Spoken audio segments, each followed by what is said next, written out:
That's a big question. I think that there's a couple things. I think you guys could last 45 seconds. Khamzat, Chimaev. Trash. I won't even say mid. Was there anything that you could really change? I feel like I made so many mistakes. I don't really know what I'm doing. You won it, right? Oh, yeah, we won. Yeah. Dodgeball speech, dodgeball practice, dodgeball. And I was like, let's do it. I'm ready. I'm serious. What's really cool is he takes that same attitude into boxing. What sets you apart from everyone? Hey, it's one take or it's nothing. What about the basketball shot? That was pretty shot. With the Illuminati, how deep does this run? What? You think you could beat me in a street fight? I'll give you 50% of my purses for the rest of my life. Kicking up. No, okay, come on. Ladies and gentlemen, welcome back to the Classic Combat Podcast. Today, we're probably joined with the most dangerous man in the world, is Bo Nickal. How's it going today, Bo? Good, man. Good to have y'all here. Kind of cool. I'm first podcast in the gym. So. Dude, let's go. Yeah. I'm so hyped. We were so hyped when we went to Vegas, and it was like a podcast at the Apex Center. Oh, yeah. Now we're like podcasting the American Top Team. Like, this is crazy. Yeah, good stuff. Y'all are world travelers though, getting all over the place, doing a bunch of content. So Wish it's we were awesome. flying. Yeah, Oh yeah. 10 hours yesterday. You guys are probably getting to know each other real well. A little too well. Yeah, we at our Airbnb actually. So me and Crosby sharing a bed, and actually nice. on the floor, it's kind of caged, and you can see the bathroom and where you're showering. Yeah. So I think we are getting to know each Yeah. other. Jeez, that's fun though, man. That honestly just reminds me of like, when I was in school, traveling with my teammates and stuff, and my buddies, and going all over the place. That was such a fun time. Like, 100%. Yeah, that's like another thing I love about fighting now is I kind of still get to do that because we do the Airbnb for the fight week, and I invite all my boys. So, you know, all my training partners, my coaches, a bunch of wrestlers. We have just like a squad that rolls through, and we're all together. So it's mad fun. But yeah, that stuff is honestly like the best part of sport, in my opinion. I completely agree. You think about all those like kind of senior speeches, at least for our team, some of the most memorable moments are like those times on the bus rides, or, you know, even just the hard practices with the guys that you guys are all like, man, just that camaraderie there. But I mean, it's got to be different now. It's Team Bo. It's not like Team Penn State anymore. It's interesting, you know. I feel very fortunate because I have a lot of good people around me still. When I first decided to fight, it was kind of just walking into no man's land. You know, I don't really know what I'm doing, and you know, but fortunately, I partnered up with American Top Team, built this facility here, you know, real close to Penn State. I'm still able to train with Nickal Wrestling Club, Penn State, and then, you know, they ATT just supported me so well with coaches, with training partners, being able to travel down there. But at the same time, I do feel like I'm really carving a path out, you know, obviously for myself, but even more importantly for, you know, future generations of wrestlers that want to transition into fighting and who want to kind of take the path that I'm taking. And so hopefully I'll be able to do all this trial and error and figure everything out and make it easier for everybody else. You know, there's a lot of Penn State guys that want to fight. There's a lot. I mean, I'm interested in any wrestler that wants to fight. They're more than welcome out here. I just want to kind of help them develop and improve and not have to go through all the stuff that I've had to go through. So some could say you could walk so others can run. Yeah, I hope, man. You know, it's kind of funny because especially in, I think, one-on-one sports, naturally you almost don't want to see people do well. Like, if you're comparing to you want to see people do well, just like not better than you, right? Yeah, comparison's a thief of joy. Yeah, exactly. And so, you know, I think that's just kind of a natural tendency that people have. But for me, I really feel like, you know, I'm going to accomplish all my goals and everything I want to do. And let's say, you know, I make X amount of money and defend the belt this many times and go down this way. Like, I hope the guys behind me do even more than that, right? Like, especially the guys I'm close with at Penn State who are wanting to fight and stuff. And it's like, I'm doing all this stuff, you know, for me, but also so you guys don't like have it easy and you guys can push it even further, right? That's the ultimate goal. I like that. So is this facility, like, was it built for you? Yeah, pretty much. So basically the way it went down was I knew I wanted to fight after the Olympics in 2020. So we were planning on having it finished out right when the Olympics ended, August of 2020.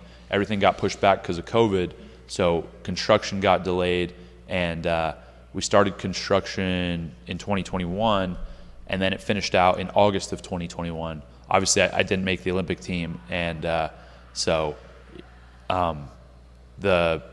I had some injuries and different things going on, so I basically took like 3 or 4 months off, and then by the time this was built in August of 2021, that's when I started training MMA full time. So the timing kind of it worked out pretty well with my transition from wrestling into MMA.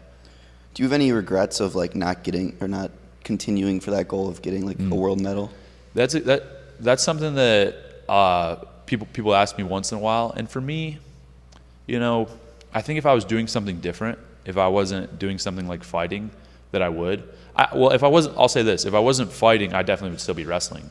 Yeah. I still love wrestling. I still train all the time, and for me, fighting's really kind of replaced wrestling and become even a bigger passion and excitement and a bigger, I guess, motivator. And so I don't really miss competing in wrestling just because it's really been replaced by all the competitions that I get in MMA and stuff.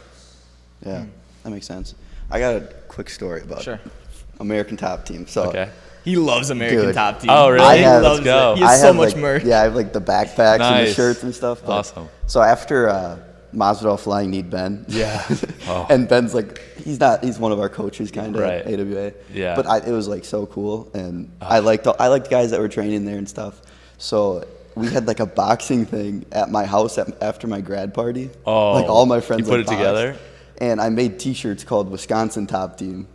And it was like it was so sick. Yeah. Wow, like that's actually super sick. Yeah. Yeah.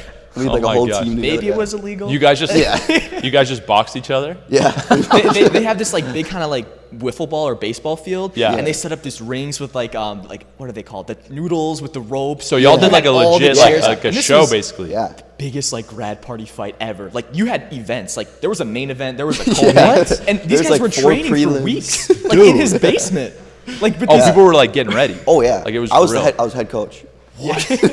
How many fights were there? I think 7. And they were all boxing? Yep, all boxing. Dude, and some of them And it was just your boys. Like was it anybody did you match up anybody that like kind of like low-key had beef with each other? After? Well, I believe there after, was some guys just punching metal chairs. Like pissed. Yeah, one of them. I think there's 2 fights that had like actual beef, but like I couldn't like let my parents know that part of it. Yeah. Yeah, what did your parents say about this? Dude, my mom didn't even come up to watch it, and because she was like spazzing out the whole time. Yeah. But my dad was like, he was trying to get the people to sign waivers, obviously. Right. Yeah. But yeah, I don't know. He watched it. He thought it was cool. It worked out though. Yeah, it worked out. But he wouldn't let me post it on YouTube. No. Well, I don't know, man. It would have been amazing. Well, it's like those. Do you have the content still? Yeah, we still have it.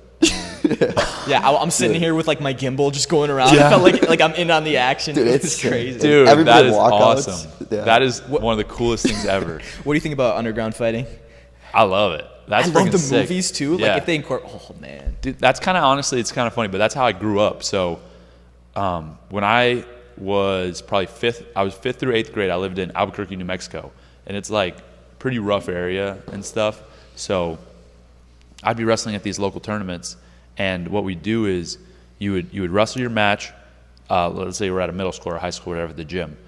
You would get like a group of whatever, 20 kids, 30 kids. You go in a back hallway, like way away from the gym, you know. And when there's a wrestling tournament on, the hallways are like kind of dark, and I mean y'all have all seen that stuff. So we just sneak around and find somewhere that there were no parents, and we'd fight each other.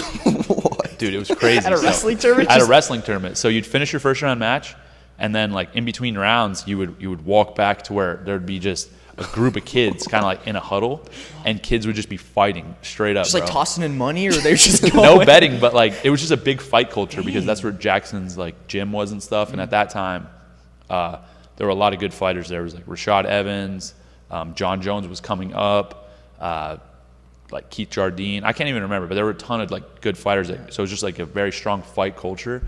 But that's what I would do. Like that's the first time I remember really fighting people, and it wasn't. It was a sport, right? It was you would get in and you would fight for whatever, a minute, 2 minutes. It would be not very long, sometimes less, and then they would be like, "All right, break it up. You guys are done. 2 new people, go in." And wait, how old are you? So this was like when I started, I probably did the 6th, 7th, 8th grade. No, I didn't do it the 8th grade, but I did it like 6th and 7th grade for 2 years. That's badass. Yeah, it was fun. It was super fun. That's when I first started really liking fighting, and it was just, like I said, the culture and everybody enjoyed it. And then me and my family, we go to Buffalo Wild Wings on the weekend, watch the fights. So I just always loved it. Was that kind of your first experience? Was hands-on, less of UFC, or was it always like the fights were on and you were there watching too? Sorry, what do you mean? Like, were you more of a hands-on introduction to the sport, or was it an outside factor? I would say both, because obviously, like, just being in wrestling and like I was saying, fighting at these little tournaments and stuff, I really liked it, the actual physically doing it. But then I was a big fan of the sport as well, so I've always loved MMA, loved the sport, followed a lot of guys, and maybe saw it as a potential path for me.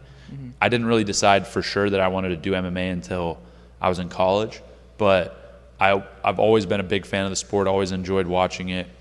Really until now, I don't really enjoy it as much because it's kind of hard to like train and do it every single day, sure, and then go in and watch it on a weekend. I don't know, I just look at it differently now, but I still do sometimes, and there's certain fighters that I won't miss their fights, but I don't watch it as a fan as much anymore. I thought it was crazy. So like you have your vlog channel, Mm-hmm. and it's like after your fight, at your last fight, it's like the fights are still going on and you're at like Shake Shack or something.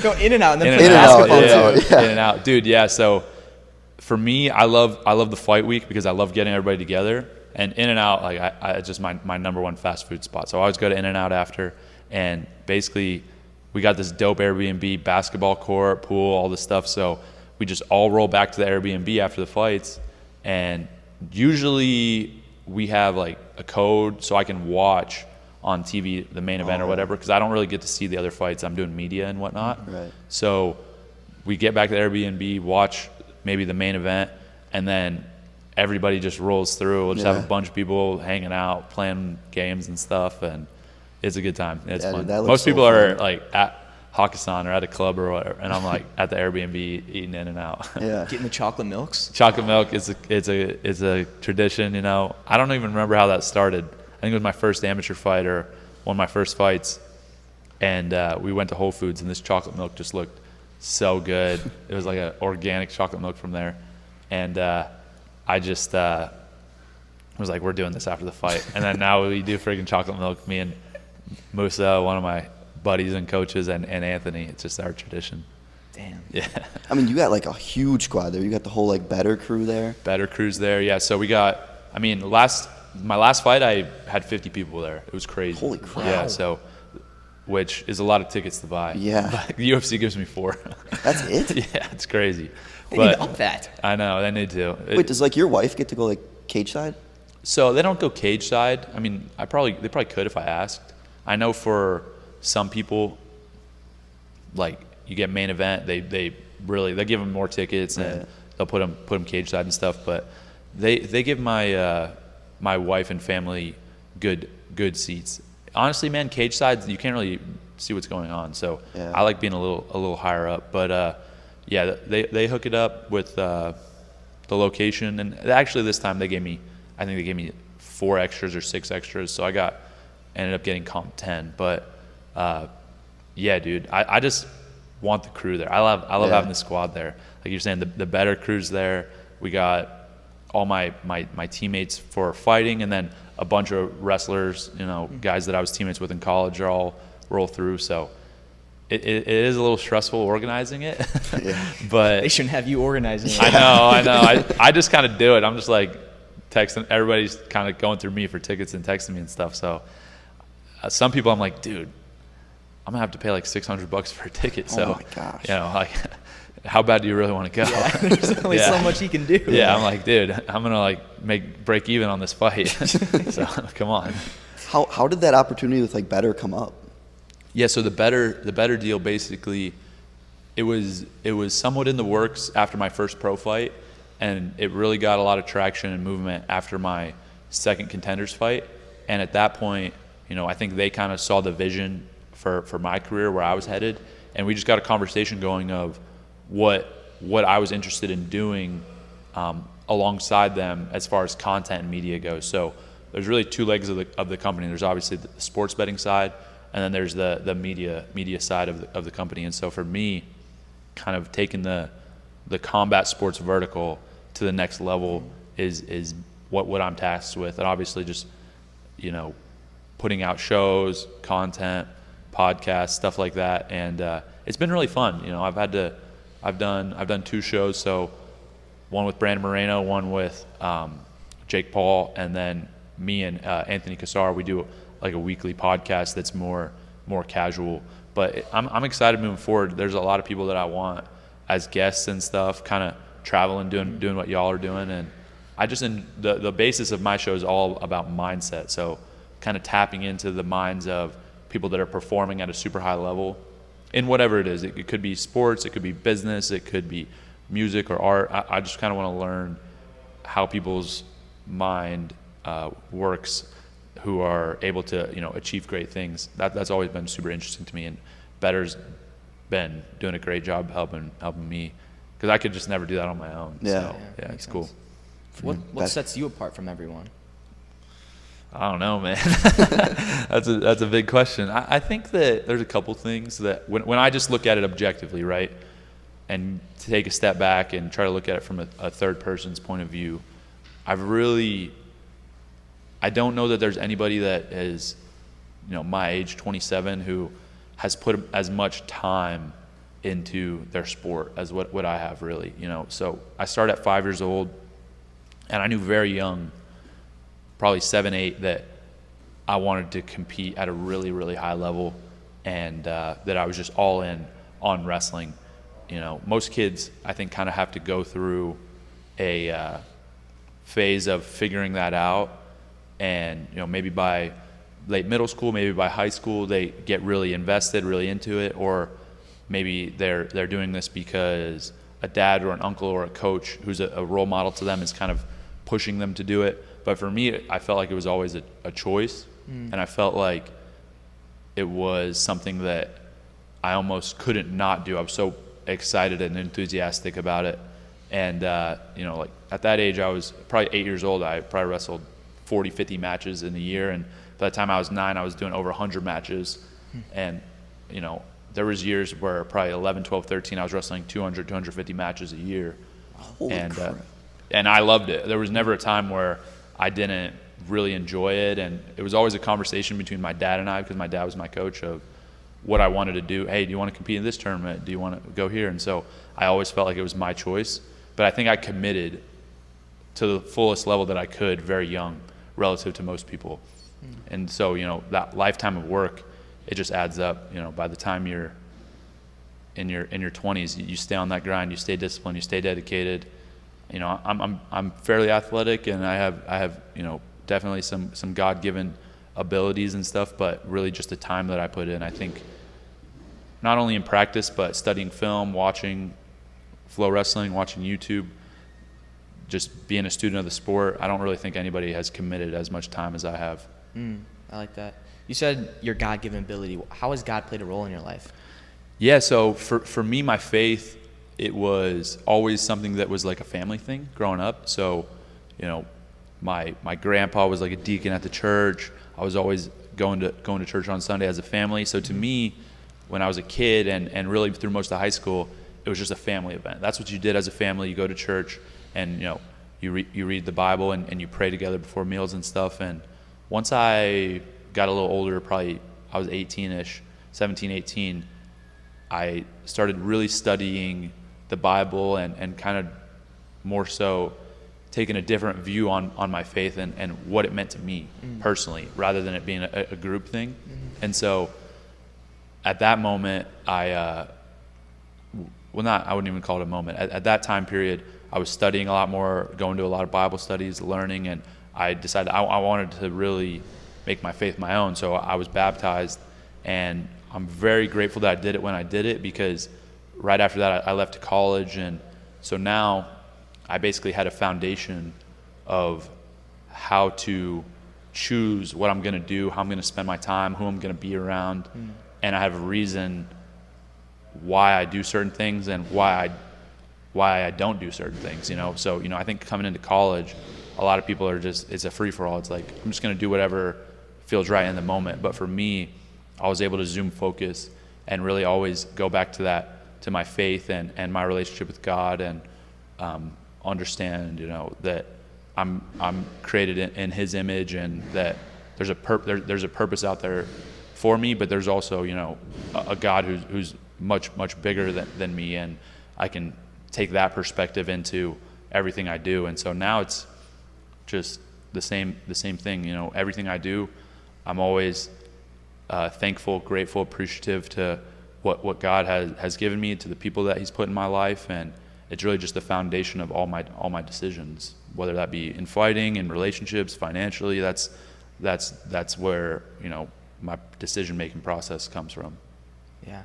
The DopamineO is a resistance band used for building muscle and improving athletic performance. The unique thing about it is that it's longer, stronger, and more elastic than any other resistance band. With Dopa, you can work on strength, endurance, technical skills, and muscle growth. Dopa can be used as a portable multi-trainer that you can carry with wherever you go, to even the most beautiful places in the world. Join DopamineO and the world's #1 resistance bands with the largest online training center. And a word about our service: full 1-year warranty with quick delivery to your home. If you don't like it, we'll give you your money back.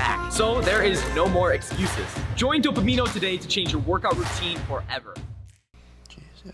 Well, I have a huge switch up. All right, switch it up, bro. Let's go. Huge switch up. Huge switch up. Let's do it. All right, so we heard the interviews on Era Helwani.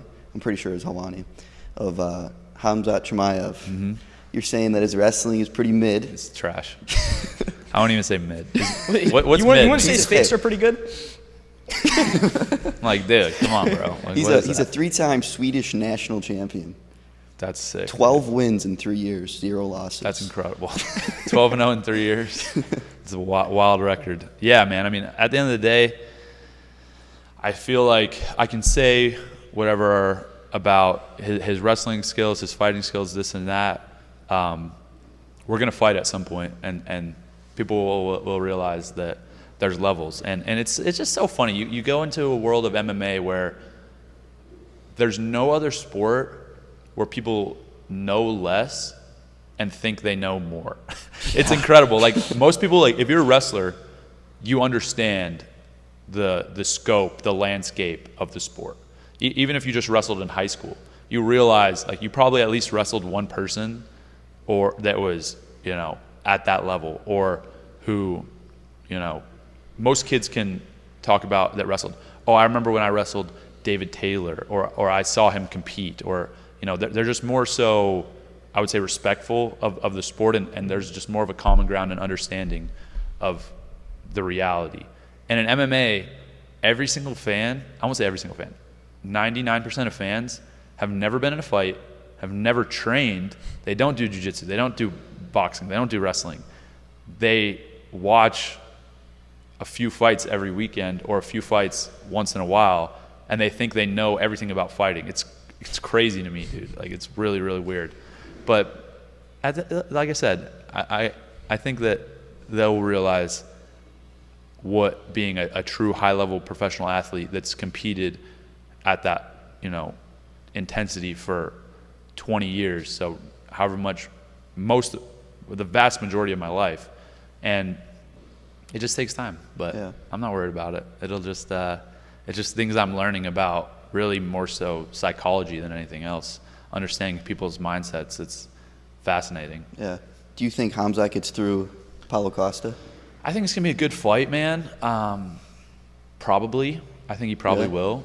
You know, it's definitely a different ball game when you go from 170 to 185. Yeah. We're talking about a different size human being. You know, you can jump. Some people are better at jumping weight classes. You know, for me, I know going from 74 to 84 to 97 in college was really good for me. I improved a ton and got better and better. And my results, you know, I think I widened the gap. But that's also not really the norm. You know, I think a lot of times people, they go up, they tend to struggle. It's different. And you're dealing with a guy, a lot of 70-pounders are 190, 195, you know, walking around. You're dealing with a guy that's a legit 220. Yeah. That's not the same size human being. That's not, and trust me, I mean, I'm 205, 207, and I'm competing and training with guys, Kyle Snyder, Anthony Cassar, big guys, they're 230.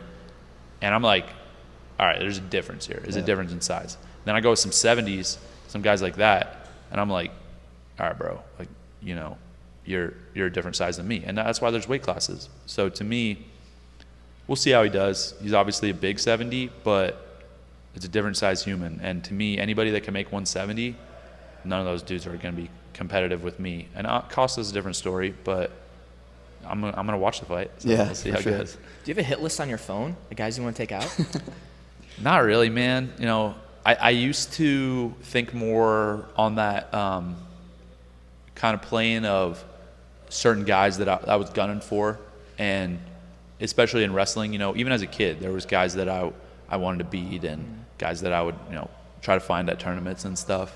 And now, you know, I think that the fights to me that are exciting definitely are, as far as naming names, are Khamzat and Adesanya, but they're just the two guys that are at the top of the sport right now, and the two guys that would be the most exciting fights. It honestly is 0% personal.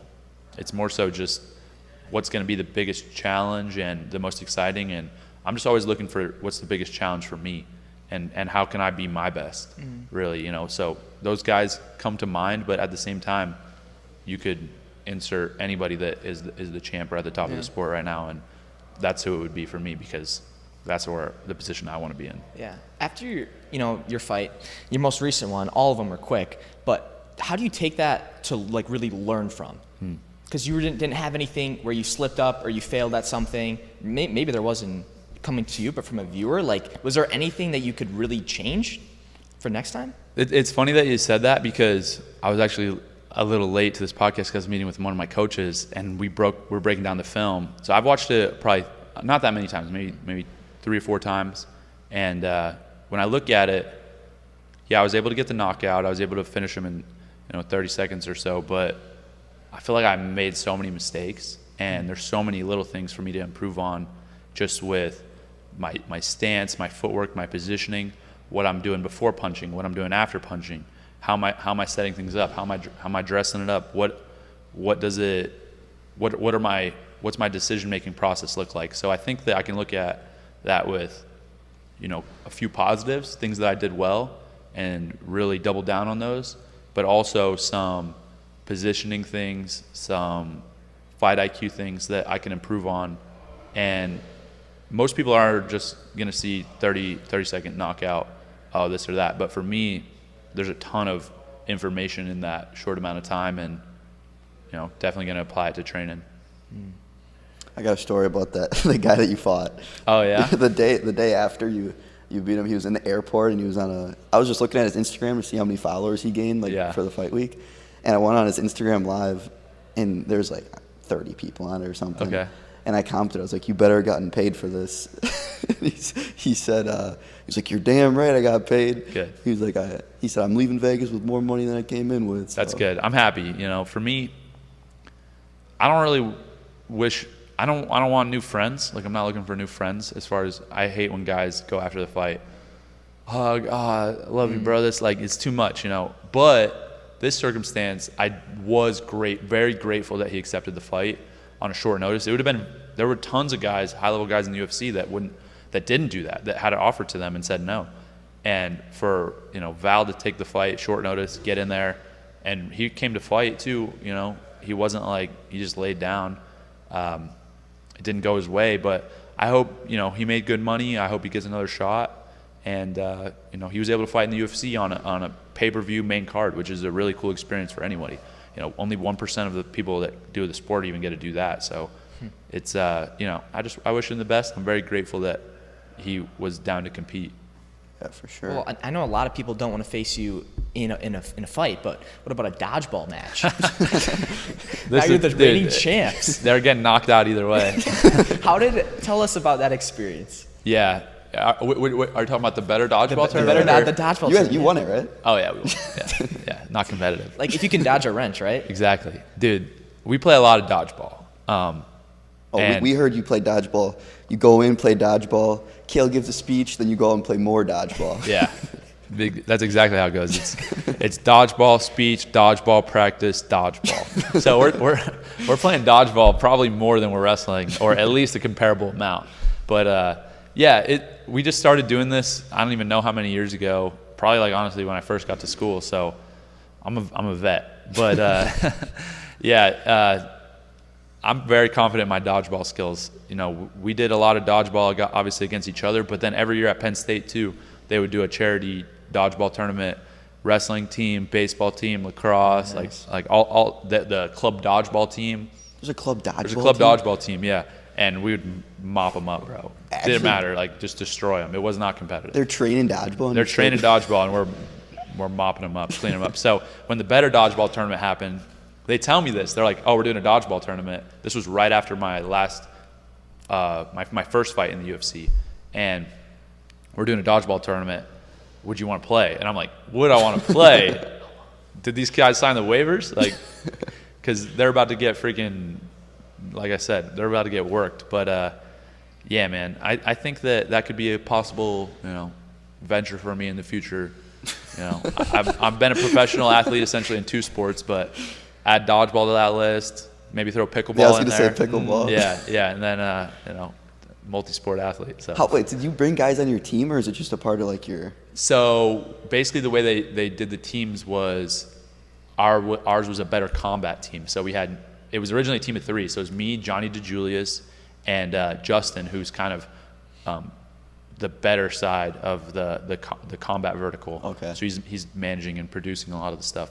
And so it was originally supposed to be us 3, and then they decided to do teams of 4, which I liked a lot better. So then my videographer Ronan jumped in, and there was a few. I don't know exactly how they split up the teams. Like Jake's team was supposed to be a lock. They tried to bring in the ringers and stuff, and then there was a couple Betr's kind of cool because a lot of the guys and girls that are part of the company are former athletes, or they just love doing active stuff and they get it, but not really on that level. Yeah. They try to bring in a few I think NBA players or one dude that played in the NFL, but like I said, you can see the video. It's not competitive. Yeah, this was in Puerto Rico, right? This was in Miami. Oh, Miami. okay. But is that where their headquarters is? Betr's headquartered in Miami, and then Jake is in Puerto Rico. So he has a big boxing facility there and a house there and stuff.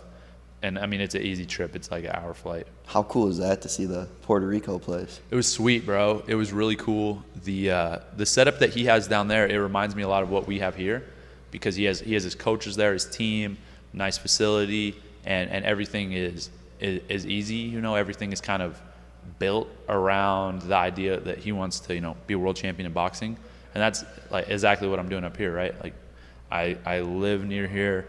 I got the gym. I have NLWC. All my teammates, my coaches. So being down there, I drew a lot of comparison and felt a lot of similarity to how I run it, which was cool. Yeah. Did you get to see his new house? Dude, yeah, it's insane. Dude, I watched a YouTube video on that. Yeah. Holy crap! It's like 2 houses. It's huge. We watched the Loma Haney fight at his place. Oh, and yeah. It's nice. He was just moving in when we got there, but it's freaking sick. Yeah. I feel like his life just seems like fake, like too good to be true. He's killing it, man. He's killing it. He is. Yeah, he deserves it though, dude. I'll say this because obviously coming from my background, to be real about it, the social media stuff is not really like something I grew up doing. I didn't really focus on that. I was just wrestling. And but so I didn't really know. I don't really judge people, but I didn't know what all goes into that. But he works so hard, bro. The social media content stuff, he's always mind working, always trying to think of creative new things to do, and it's almost just natural for him at this point. But then what's really cool is he takes that same attitude into boxing. Watching him train, you don't know what to expect. And I know what it's like to train hard at a professional level and really be committed and disciplined. And to see him working out and doing his stuff, it doesn't surprise me that he's where he's at in a short period of time, having 8 professional fights, competing 10 rounds this last fight, a lot of wins, a lot of knockouts. It shows just in his discipline, his work ethic, and yeah, I mean, that's again something for my podcast. I love diving into that mindset, and I think he just took everything that helped him be successful at social media and applied it to boxing. Does it ever aggravate you a little bit that he is pulling like you're an MMA fighter and he's pulling like these older MMA fighters into boxing? No, it doesn't aggravate me at all. I feel like a lot of his fights, they make a lot of sense because you're looking at people who have been striking for a long time, and if you who have way more experience, way more combat sports experience, way more just experience in a setting with high pressure, and you're putting Jake against these guys as a fighter that has less than 10 professional fights. He's only fought for a few years, so to me the matchups make a lot of sense. Now, if you look at most professional boxers and look at the guys that they were fighting at 5-0, 6-0, 7-0, 8-0, dude, these guys are terrible. Yeah. It's like that's not even comparable to the level of the guys Jake's fighting. So, I think he's definitely he's carving his own path in boxing, and I think he's doing a great job. Yeah, for sure. Do you regret not tapping into social media earlier in your career? So I feel like I don't necessarily regret it because it just wasn't as big. I feel like I was right on the edge of social media getting big, right? Mm-hmm. So how old are y'all? 21. 20. So you guys are 6 and 7 years younger than me. So I feel like now, like the age where it really started was the guys that are 24, 25 right now, and it was like they were on it when they were in middle school, maybe elementary school. I didn't have Instagram until I was probably a sophomore, junior in high school. So I was like 16, 17, and my first kind of experience or my first, I guess, realization that I need to build my social media wasn't until I was probably 20, 21 in college and starting to get some hype around Penn State wrestling and me performing and competing. And at that moment, I was like, all right, I should probably try to put some effort into this. Nobody was doing anything at all. There was no YouTube channels, no wrestling. Like, I think honestly, I don't know this for a fact, but I was probably like the first collegiate wrestler that had over 100K followers on Instagram. But because before that, there was just not, it wasn't a big thing. And now obviously you see tons and tons of guys with big followings and stuff. But what I used to do when I was in school was I made friends with our head of media at Penn State, and I would just get him to send me all the pictures from the matches after if we had a Friday match, I'd have him send it on Saturday, or a Sunday match, send it on Monday.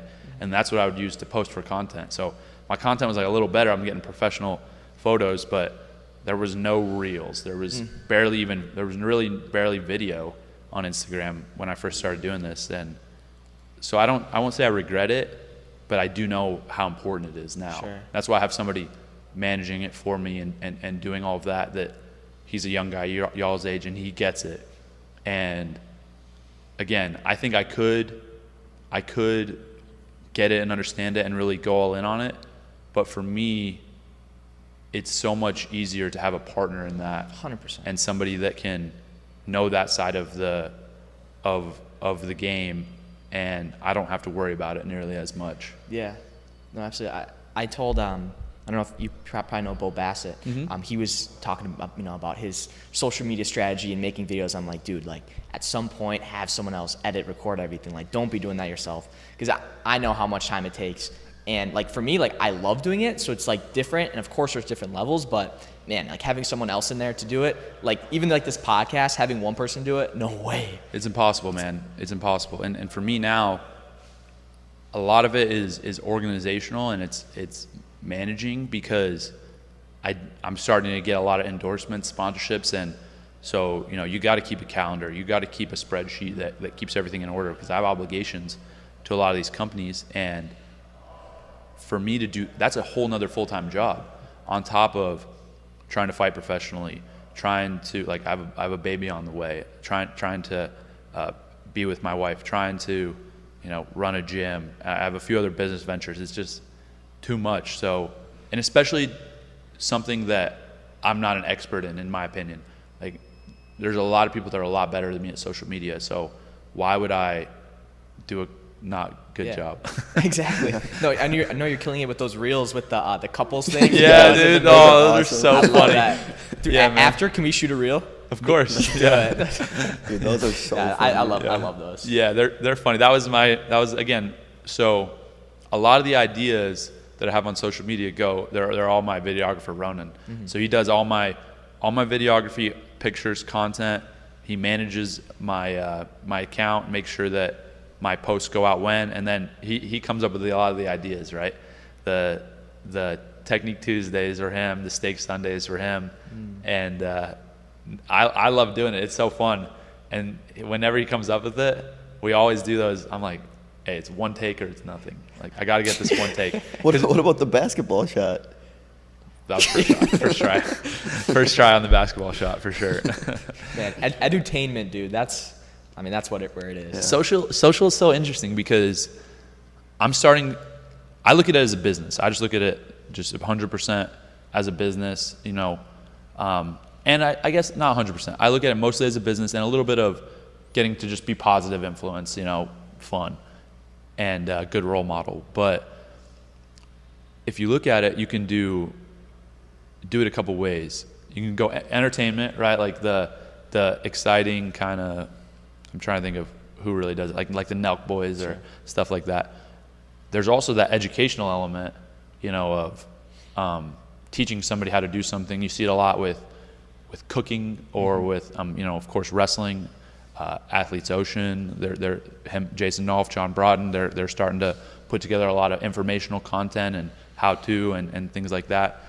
And then there's like the other element of most people are just posting things to kind of share with their friends of what they're doing lately. So it's really interesting just to kind of view the different sides of social media and reasons for posting. And that's what I feel like guys like you guys that are very into it know so well, is what do the people want to see? What's going to, like, is this entertainment? Is this educational? Is this just an update? Like that's the stuff that to me is very interesting about it. I brought up psychology earlier, but it's the psychology of a consumer almost. Sure. It's interesting. You talk about psychology. We know a little secret with Bonnie. Oh, Bonnie. How has she played a big role in your psychology? Yeah, absolutely. Yeah, Bonnie, you know, our sports, I guess you could call her a sports psychologist at Penn State, but she's really more than that. She was huge for me.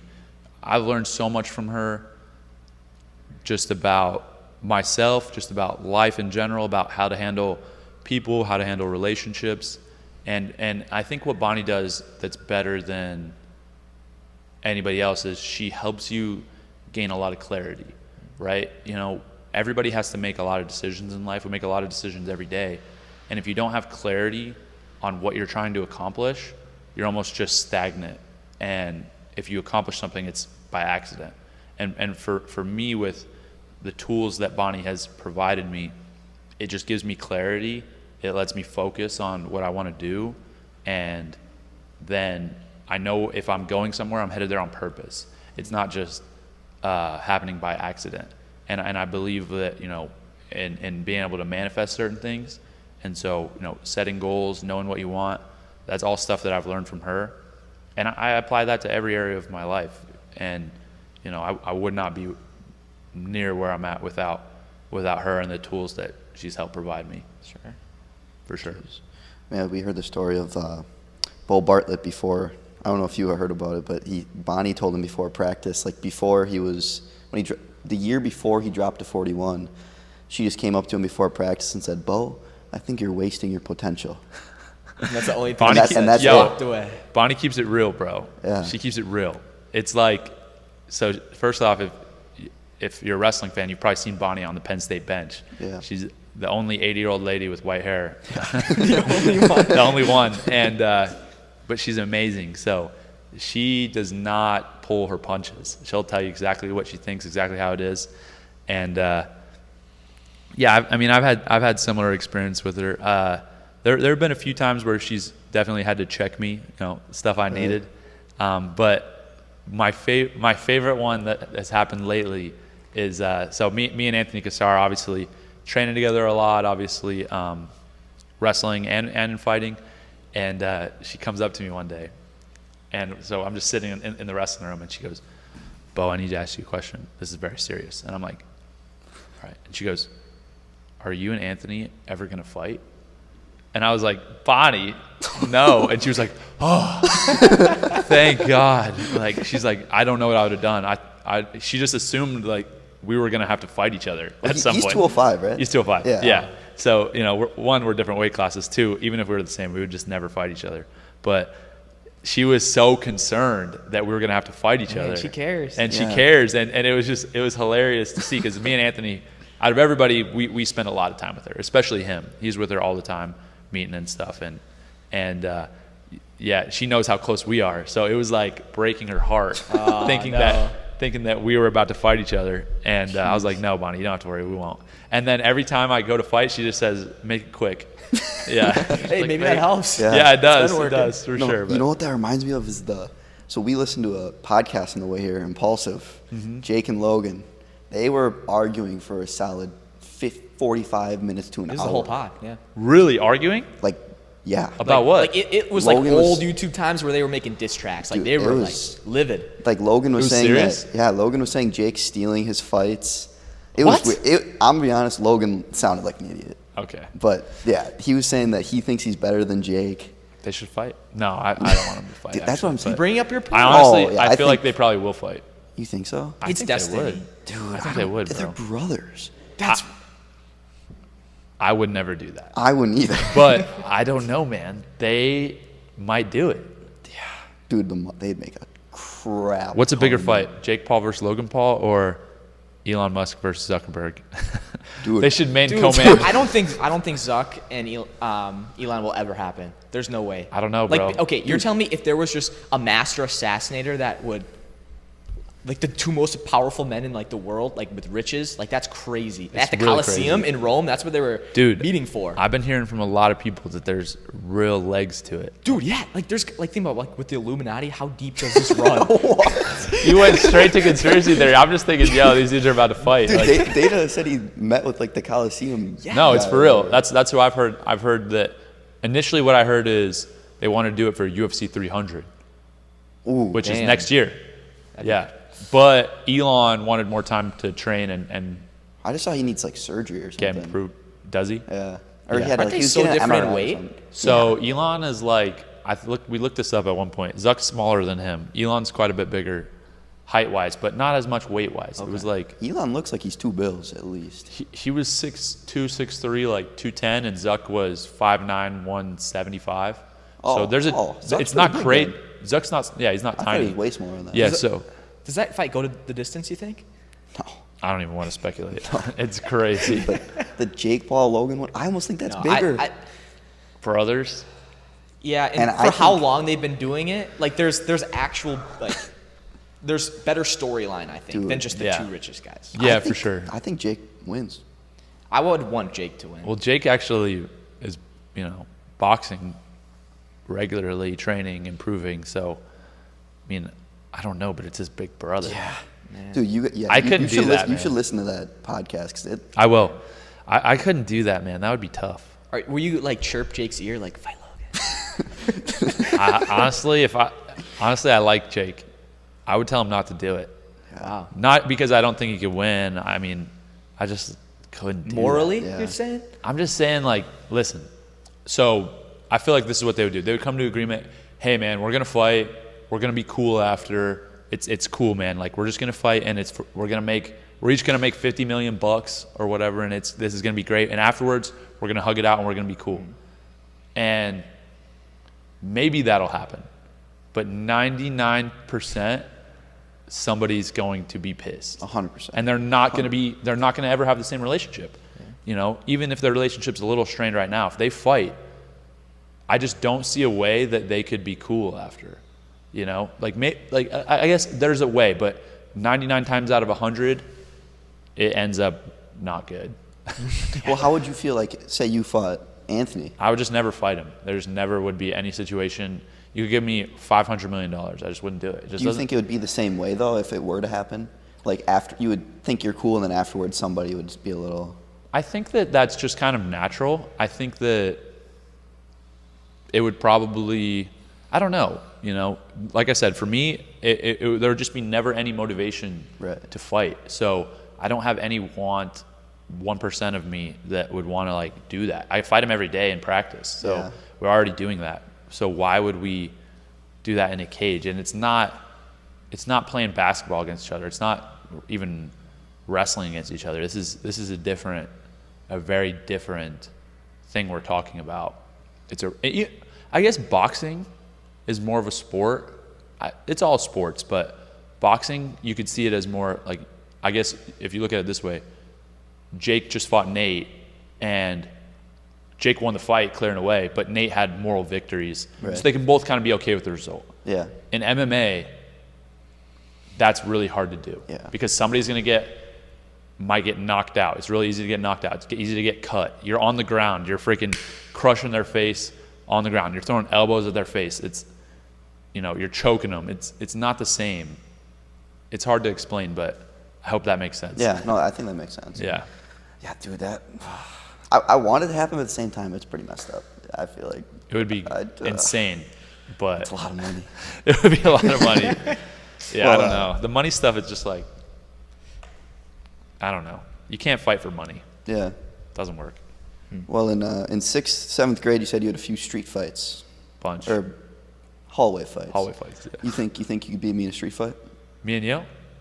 He's 260. I'm 260. You got Brad Martin over 260, here? brother. Dude, this is the better question. This is what was obviously I would beat you. But anyways, this is the better question, and this is what's been. We talked about this on. I shot an episode last night for my show, and actually I shot an episode a while ago, and Brian Callen replied to it because I full-heartedly believe that if you took an average-sized chimpanzee, I would demolish it in a fight. 100%. I saw a video on TikTok of a hairless chimp. Okay. That thing looked yoked. Let's make some distinctions real quick. First off, that is not an average chimpanzee. That's not. That's a 170 pound. So chimpanzees, we looked it up, they range from 88 pounds to, I think it was saying 150, 160 pounds. So that guy was top end. That dude was juiced. Mm-hmm. I'm talking about an average sized chimpanzee. So you take the average of that, we're talking about a 120 pound chimp. Bro, I'll bounce its head off the ground like a basketball. Like, what are we talking about? I feel like a chimp could take a hit and... Can you knock out a chimp? Dude, a chimp's got arms and legs and a nervous system just like me. Of course I can knock him out. Dude, but you hear the stories of like I'll flying knee that chimp off right faces? in his face. No, have you seen like... Listen, I'm not going to go into the fight dumb. I'm wearing a cup. I'll probably wear a freaking helmet or something like that. Are you going to Muay Thai it? Like, just dude, I would keep distance? Teep to the belly. Teep to the belly. Yeah, for sure. But I don't feel like an average-sized chimp would be a competitive fight. I just don't generally. Yeah, a 160-pound chimp, a friggin' big one. All right, this is getting real. But you take 100 and 100. Yeah, now it's getting real. And what I've handled chimps before. I've been to Miami to this crazy zoo. They let me hang around this chimp. He was small at the time. He was probably like 40 pounds, but I felt him. I could tell what he had. You know, again, it would be a little bigger in our scenario, but would he be susceptible to the gator bacon? Dude, easily, bro. I think that this is kind of the way I see it going. He would come at me. I'll step to the side, straight left hand down the pipe. Then he's like, "Oh, frick!" And immediately there, he would realize that he shouldn't be in this situation. Oh. And then he would probably, I mean, honestly, if we're talking in a real life scenario, he would back out. He'd be like, all right, I'm good. Probably. Sure. But we're in a room and we're going to see who comes out alive. Then I think he changes his strategy. But I'm going to get him tired too, bro. My cardio is insane. There's no way that chimp doesn't get tired. Dude, I'd pay to watch you fight a chimp. I would mess a chimp up. I would what if you're like guarding like a mountain of bananas though? I don't know if you're stopping that. Dude, is that even a real thing that chimps eat bananas? I thought that was gorillas. Yeah. I think is that not the same species? No. My bad. Not my major. Gorillas are like 600 pounds. A little bit different. Yeah, different. But dude, I don't know. I just don't see any type of context where an average-sized chimp beats me in a fight. Clip that. That's fair. What about a kangaroo, though? Oh, I've seen kangaroos fight, too. And I would do the same thing. I would destroy a kangaroo. Dude, they have a nasty double front kick. Off the tail. I would have to be worried about that. But have y'all seen the video of the one dude who the kangaroo grabs his dog Yes. and he rolls up on it. That dude didn't do nothing. That's He true. did not want the smoke. Dude, the kangaroo's like, what just Yeah, happened? but the Yeah, kangaroo took a hit, but it just stood there. Yeah, but that dude is also an untrained, like, Oh, you're right. yeah, I would go right for that neck, right for that throat. The jugular? Yeah, bro, just boom. Have you ever been hit in the neck? No. I mean, maybe a little sibling fight, but Not good. what about like you're pulling up on it and you do like the pew, right in the eyes? In the eyes? Dude. I don't think I would go fingers in the eyes. Blinded. But if we're talking a real fight, 12 to 6 elbow, straight to the orbital, dead. Right between the eyes. Boom. If me and Crosby were to fight you, just versus you, not tag team, just us two, how fast would you end it? Or us end it? Yeah. I think in a real fight, like in a cage, like an MMA fight, I think you guys could last 45 seconds. Dude, that just like, okay. Listen, I get kicked these scenarios all the time, and a lot of them really happen. Really? Like, really happen. Like, my manager was like, dude, he wrestled in high school. He's like, I don't think you could take me down in 30 seconds. I'm like, what are you talking about? That's the dumbest thing I've ever heard in my life. And then I was like, all right, let's bet. And I told him, I was like, okay, here's the deal. If I take you down, you drop your cut of my purse from 10 to 1% for the rest of my life. If I can't take you down, I'll go from 10% to 50%. I'll give you 50% of my purse for the rest of my life. And I was like, let's do it. I'm ready. I'm serious. And he was like, yeah, I'm not going to do that. Yeah, dude, there's And no then way. and so he backed down. And then he's like, what about 15 seconds? I'm like, you could try. And he's like, all right, $1,000 a takedown. And I'm like, let's go then. He did not last. He lasted 2 seconds. Immediately, off the whistle, double pay leg, up? boom. He didn't pay up. I didn't make it. An average person would think that's just overly confident, Yeah. but like, we believe you 100%. There's video. I can show you video. Sure, let's check the Twitter. Anyways, post it. But back to y'all situation of the 2v1. So, you guys, what do you weigh? Like 190. Okay, 190. So you're a little bigger. Yeah, 50. 150. Okay, so in a fight, this is different. But I'll give you this scenario. So before the Southern Scuffle, maybe my junior or senior year, I can't remember which year. Nick Lee and Luke Gardner, who are 141, 149, we got into an argument of whether or not I could beat both of them at the same time in a wrestling match. And so we did it. We're warming up, and I'm like, all right, let's go, boys. And I pinned both of them in like No way. very fast. Very Wait, fast. they're coming at you at the same time? At the same time, yes. I pinned Shut them. up. Dude, they're way better than us. Yeah. So that was in a wrestling match. So, it's not a fight. But Okay. I feel like, Yeah, I believe you. yeah. What about the move with like I'm on my back and then I'm just like kicking up? No, okay, come on. Dude. This is the thing. You guys would have a better chance if you had a bit to train and you could like get a strategy together where you could work together. That's true. But if it was we just rolled into the cage right now, you guys would have no chance to last longer, I agree. longer than a minute. I agree. Yeah, I have to agree too. I mean, it depends if like you run off the wall with the sidekick. Anthony Pettis style? Yes, Boom. Pettis style. No, I would just like it's different. He'd hold my leg and like drag me down. If you get somebody coming at you that's just like trained and trying to hurt you, it's a very different thing than that feeling. It's unusual. Has anyone ever tried to start like a fight like at a bar or something, just any place? Okay, so I'll say this. So when I went to school at Penn State, first off, I never went to a bar until I was a senior. And the only reason I went to a bar, I didn't drink at all through college. And the only reason I went was because my wife, at the time, she wasn't my wife. We weren't even dating, but she was there. And I was like, yo, I'm trying to go hang out with her. So that's the first time I went to a bar, and I was like 24. So I wasn't out in these situations a lot. But when I was, I would always see like some random dude staring at me, different guys or whatever. I'd be like, yo, I swear, bro, this dude's staring at me. Like, I'm about to knock this guy out. Like, you gotta quit. And then they'd be like kind of side-eyeing me, this and that. I'm like, please come over here, bro. Please, like, I'm ready to go. And then they'd be like, all right, walk over. And I'm like, here we go, let's do it. And then, yo, bro, I'm a big fan, man. Can I grab a pic? I'm like, dang it, I'm the douche. I'm the douche. Your heart started to beat a little bit. Like, I'm like, all right, bro, like I'm ready, like let's go. And then he's like, yo, dude, I love wrestling. Like I wrestled in high school. And I'm like, I am a bad person. Because I was thinking about literally knocking you out cold right now, but you're just a nice guy. So no, it never happened. I never got in a fight. Yeah. Dang. Crosby had a similar situation. On our drive up here, he was in the DMs with some guys. Yeah. They were just talking smack. Oh my god. And then just for Crosby, who's trying to expose him, like looking up his record, he had like 2 matches and 2 losses. He sends it to him. He goes, dude, it was my first year wrestling last year. And Crosby's like, then what are you saying, bro? Yeah. Oh my gosh. People are crazy, bro. People will say anything to you on social media. What I realized, this was in college, because the Iowa fans are crazy. So they would always be tweeting wild stuff at me, this and that. Sammy Brooks is going to kill you, this guy, blah, blah, blah. I'm like, okay, for sure. And anytime you see them in person, their act completely changes. Sure. They're going to be on Twitter, F you, you suck, this and that. Yo, oh, bro, I love your channel. Like, it's just, You didn't get hate in Iowa? I did, yeah. But not okay. Like in person? So,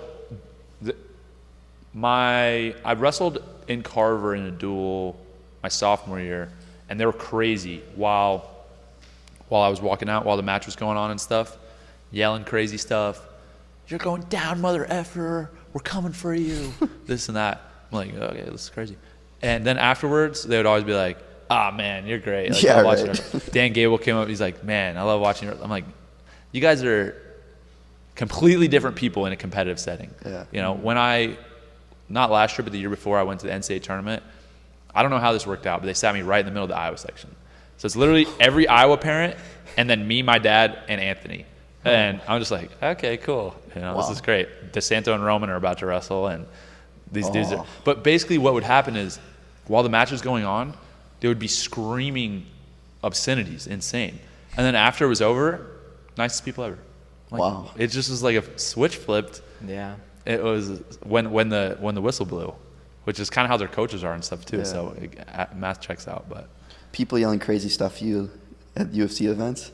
Not at the events. At the events, everybody I feel like is with me. Like they want me to win. Yeah. That's how I felt walking out the last 2 times. The crowd is hype, but on social media, it's a different story. Dude, I hear people like crazy stuff. coming at you like, this dude doesn't know what he's talking. Like with your oh my gosh, I can never say it. Chimaev talk. Everybody's like, this dude has no idea what he's talking about. It's I know. It's just funny that they say I have no idea what I'm talking about when they've literally never fought anybody ever, not even like let alone a professional fighter. Yeah. So they basically have no idea, dude. But people say mean stuff in wrestling. People keep it fairly civil, right? You know, they don't go personal with it. They'll talk about your wrestling or about a guy that beat you, which is, you know, fine. People go crazy personal in MMA, dude. It's weird. I can't be on social too much. I don't really read comments or anything like that anymore. Once in a while, you know, luckily Instagram does this thing where I'll see the people I follow right away, but I don't scroll through them. I can't do it. It's like people say crazy stuff. They'll talk about like family, talk about my wife, things like that, and I'm just, what would make you want to do that? I don't know. It's just kind of sad. But you haven't even trash talked either. I know, I don't really trash talk. Like, people, and this is the thing too. Everybody, I'll say something about Khamzat or Adesanya. I never bring them up. It's always, how do you think you would do against this guy or that guy? Or what do you think a matchup looks like with this? Or hey, do you want to fight this guy? And I'm like, well, yeah. What am I going to say? Nah, man, I'm pretty sure that guy would beat me up. Like, no, I don't think that. So, you know, at the end of the day, it's like, yes, I believe that humility is super important, and it's something that I feel like is really a pillar to my character, but I'm not going to lie. I'm not going to be fake humble for no reason. I hate when people do that. Like downplay themselves for whatever reason. It's just super corny to me. But yeah, I'm not going to play that game. So if you ask me a question, I'll just answer it honestly. I'm just going to be the same regardless. Yeah. And I'm not afraid to just say what I think, but people do take it out of context. The media does that too. They'll put, there'll be a 20-minute conversation between me and a guy about my career in fighting, and then the highlight will be, Bo Nickal says Khamzat's wrestling's trash. I'm like, well, that's exactly I did say that. I did say that, and I do believe that. But there's a context to that. I'd say, yeah, his wrestling's trash. I would pin him in 1 minute. But we do MMA. We're not wrestlers, so it's a different story in MMA, right? So like I'm not. But then the headline is different oftentimes. It's just stirring the pot. Yeah, which I'm fine with. It's cool. It gets the people going. It's the fight game now. It gets the people going, you know. But I don't know. I just personally, the main thing is just I'm gonna be true to myself. I'm not gonna ever play a character. I'm never gonna go that route of, you know, Colby Covington is the best example, but be a heel or be this or that. It's like, man, if I don't have people that want to watch me just for me and how I compete, then it's cool. No worries. Yeah. That makes sense. I gotta say your coldest quote ever after you won NCAAs. If you want to win titles, come to Penn State. I brought that up last podcast, and I'm like, dude, like that. And I watched it again this morning. Is that something that you were thinking about, or is that just always on the spot? So I'll take you through that scenario. So I win the match. We won the team title. I'm so fired up, and jump in the coach's arms, Selly, and then Coach Kale comes up and is like, hey, you're about to get interviewed by ESPN. Chill out. And I'm like, all right, coach, no problem.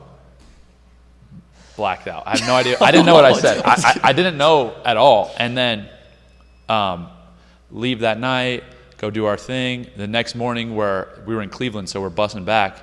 And I'm sitting on the bus, and Coach Kale just texts me and goes, he's like, I can't remember if he wrote it. He might have been on the front of the bus too, but he just texted me. We're all so tired because we were up late, and we're just like, I'm sitting there, and it looks like he's like, best interview ever. I loved it, and I was like, what did I say?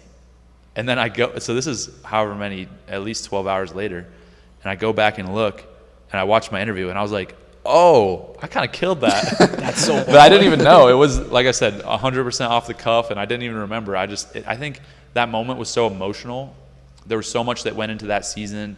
They were talking so much crazy stuff about Ohio State. Ohio State was talking crazy about us, and I felt a lot of that weight, like being a leader on the team, and obviously me versus Miles was like the biggest rivalry between Ohio State and Penn State as far as individual matches go. And so I was just feeling that pressure, and but also like super hype. So then it worked out the way it did, and that just all came out. You know, I think it was just a good kind of vocal way for me to get out like every feeling that I had for that whole year. But it was good. When can we expect the blue hair coming back? Man, the blue hair. That was a little bit of a social media thing. My plan initially with the blue hair was, I'm gonna do this blue hair, and then I'm gonna have T-shirts ready. Day after NCAAs, boom, T-shirts are gonna go. And it didn't work out exactly perfect time-wise, because I realized it's a lot harder to do that, to actually do that than to like have the idea. Yeah. And so I now I'm like, man, I have a wife, I got a son on the way. I don't know if I can dye my hair blue. And it's even more so than my wife and having a son and stuff. My father-in-law, he's the best. He wrestled in high school, PA state. I think he was like state finalist, but played in the NFL for 8 years. I just don't know if I could look him in the face. I did though when I was in college, different times. But now I'm like, I don't know if I just don't know if I can see myself. When you first met him, did you have the blue hair? No. So when I first met him was at the beginning of that year. But then I remember a specific moment where right when I dyed it blue, so it was at its most vibrant, just popping. And I told my wife at the time we were dating, and I was like, yo, I'm going to do this just so you know. Like tell everybody. Don't let it be just like oh my gosh. And so she tells everybody, and I still think that they didn't realize how blue it was going to be, because it's as blue as it gets. And but then they never said anything to me. They're really nice people, so I'm sure he thought I don't know. He had thoughts about it, but yeah. It's all good. It's all good. It worked out. So. Yeah, for sure. Yeah, the hard part was, what would it have been? Was it later that year, 2019? I'm trying to think timeline-wise, but a year or so later, I was like, asked him to if I could have his blessing and stuff, and that would have been really tough with blue hair. He probably would have said no, and I would have understood. Yeah. But at that point, my hair was back to normal, so we're good. Yeah. That's funny. Yeah. I got one final question. Yeah. So in the top 5 at middleweight, Only top 5. Who do you think is your easiest and hardest fight? All right. So who's in the top 5 right now? There's Adesanya, Dricus, Robert, Strickland, Cannonier, and Cannonier, I think. Okay. I mean, to be real about it, all of those guys have a lot of skills. They're all very, very high-level guys, talented. I'm sure they work hard, strong dudes. So, with all due respect, I think I beat all of those guys. I mean, is there scenarios where those fights are challenging? Yes. Is there scenarios where those fights are easy? Yes. I don't know, man. I don't know that there's one guy out of that group that's more challenging or less challenging than the other. That, to me, they're all about the same. Yeah. To be 100% honest about it, I think Cannonier is high level, probably the most well-rounded. I think that Adesanya obviously has the most OP striking and has the individual discipline that's the highest level. So every fight's different, so you never really know for sure, but every single one of those guys, it's very likely I could take him down, submit him. Yeah. It's less likely, very low likelihood that they stop me from doing that. So, I don't really know that there's out of that group, but they'll happen at some point. Yeah. Yeah. I'll tell you what, I'm a huge Robert Whittaker fan. Yeah. And when I saw him get freaking the ugliest. He didn't look like himself. Dude. That headlock was awful. That was bro. disgusting. So seeing that headlock instantly made me realize that I would probably kill those guys. Dude, I was like, you see Robert Whittaker defending takedowns on Yoel Romero, and then he just gets. He didn't look like himself. Dude. I wasn't. It was weird because Dricus won, finish in kind of a exciting fashion, but was not impressed at all. Yeah. I was just like, what is happening? This is a real fight that's going on? I thought Whittaker was going to kill him. I did too. Because I look at Whittaker, in high regard. So you never know, man. It's a fight. It's the craziest sport there is. It's the most exciting, entertaining sport there is as well. So I'm just glad I'm living in a day and age where this is even possible. Yeah. If I was born 30 years ago, I guess I was born in 27. 30 years earlier than I was born, right? If I was born in the 70s, it's like that would have never been an option. Or, so this is the first 30 years, only the last 30 years have people ever even been able to do this. So it's exciting. Yeah, for sure. Yeah. So we see DopamineO on here. Have you ever heard of DopamineO? Yeah, dude. I'm talking with them right now. Really? Yeah, yeah. Mm-hmm. So have you ever used our bands at all? So they're sending me some. I got them on the way. Okay. Yeah, I'm excited about it though. Yeah. Yeah. No, they're super cool. I'm a big band guy. Really? Yeah. Really? Big band guy? Big band guy. These are the bands for you. I mean, different colors, different sizes. We actually have a challenge. Break the bolt challenge. Okay. Let's do it. Nobody has broken the bolt yet. What is Every it? guest. Okay. So it's this little blue band.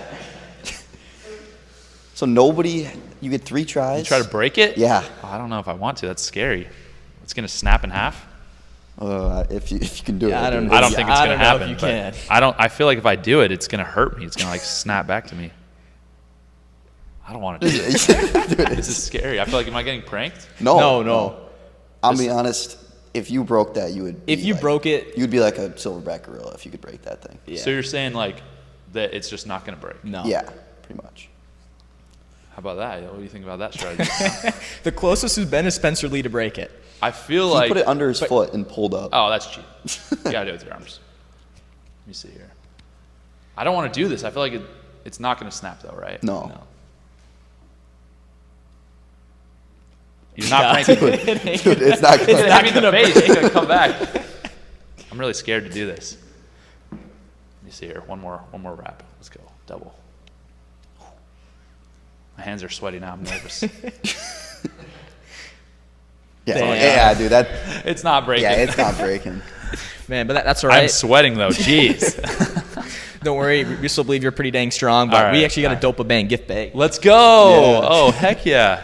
Yeah, so you'll get the full-size band, then you'll Beautiful. get Thank you, bro. Sure. you'll get your own bolt band and a yellow stretch band. Nice. Yeah, I love it. you got the red one in there. Pretty tough resistant for your weight. So Perfect. got that in there. Yeah. Beautiful. Thank you guys. And then sir. one more thing. We have every guest gets this. You're the 19th guest on the podcast. 19th. Yeah. Wow. So everyone go. gets a Clash of Combat plaque. Yo, what? Yeah.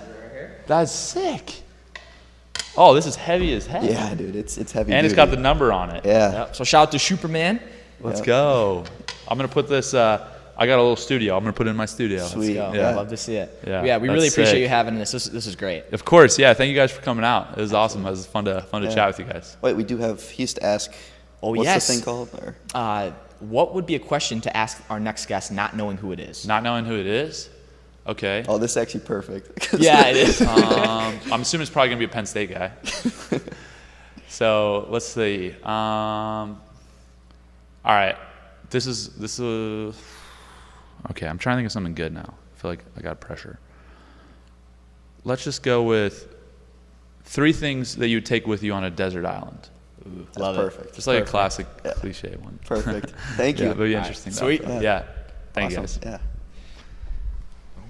Yeah. Next guest is Anthony. Is Anthony? Oh my god. That's so funny.